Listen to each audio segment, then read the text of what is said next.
Road ஒன்று கட்டியிருக்காங்க அல்மேல் ரங்காபுரத்துலேருந்து, அதாவது ரங்காபுரம் இன் பிட்வீன்லேருந்து விஐடி போகிற மாதிரி. இப்போ நம்ம விஐடிக்கு கிட்டத்தட்ட ஒரு 5 நிமிஷத்துலேருந்து 10 நிமிஷத்துக்குள்ளே விஐடின்றதே இப்போ ரொம்ப பக்கத்துலன்ற மாதிரி சத்துவாச்சேரி மக்களுக்கு ஒரு ஃபீல் ஆகிறதுக்கு ஒரு பிரிட்ஜ் கட்டினாங்கன்னா அது இந்த பிரிட்ஜ் தான். கிட்டத்தட்ட ரொம்ப நீளமான ரோடுகளை போட்டு இது டிஎம்கே பீரியடில் கொண்டு வந்தது.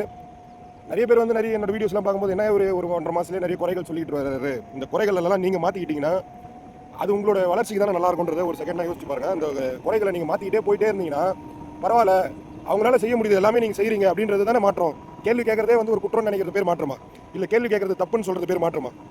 இது இந்த பிரிட்ஜ் நடுவில் தான் இப்போ நின்றுட்டு இருக்கோம். அவ்வளோதான். இங்கே வந்து விஐடி வந்து ஒரு 2 மினிட்ஸ் தான் விஐடியே இந்த பிரிட்ஜில் இருந்து.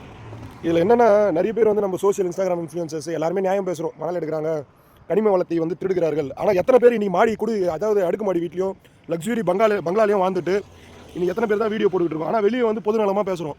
ஆனால் உள்ளுக்குள்ளே நம்மளும் ஒரு திருடன் தான்றதை எல்லாருமே யோசிச்சு தான் பார்க்கணும். ஏன்னா இன்றைக்கி நானும் ஒரு சிமெண்ட் வீட்டில் தான் இருக்கிறேன்.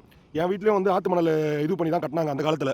அந்த மாதிரி ஒவ்வொருத்தரோட இன்றைக்கி வீடு எல்லாமே எடுத்து பார்த்தீங்கன்னா ஆற்று மணலையும் அந்த ஜல்லிக்கல் குவாரியிலையும் உடச்சி எடுத்துகிட்டு வந்த கல்லையும் இதெல்லாம் வச்சு தான் கட்டினாங்க. ஆனால் இன்றைக்கி நம்ம கனிம வள கொள்ளை பற்றியும் இதை பற்றியும் மாற்றம் வந்துச்சுன்னு பேசுகிறோம். ஆனால் இப்பயும் ஒரு சிலர் அந்த பேசுகிறவங்க எல்லாருமே இப்பயும் வந்து அவங்க வீடு கட்டிக்கிட்டு இருக்காங்க. அதே மாதிரி இடத்த வாங்கிட்டு இருக்காங்க. அதே மாதிரி அந்த இடத்துல ஏதோ ஒரு விஷயத்தை கட்டுறதுக்கு முற்பட்டு போகிறாங்கன்றது உண்மையான விஷயமே அதுதான்.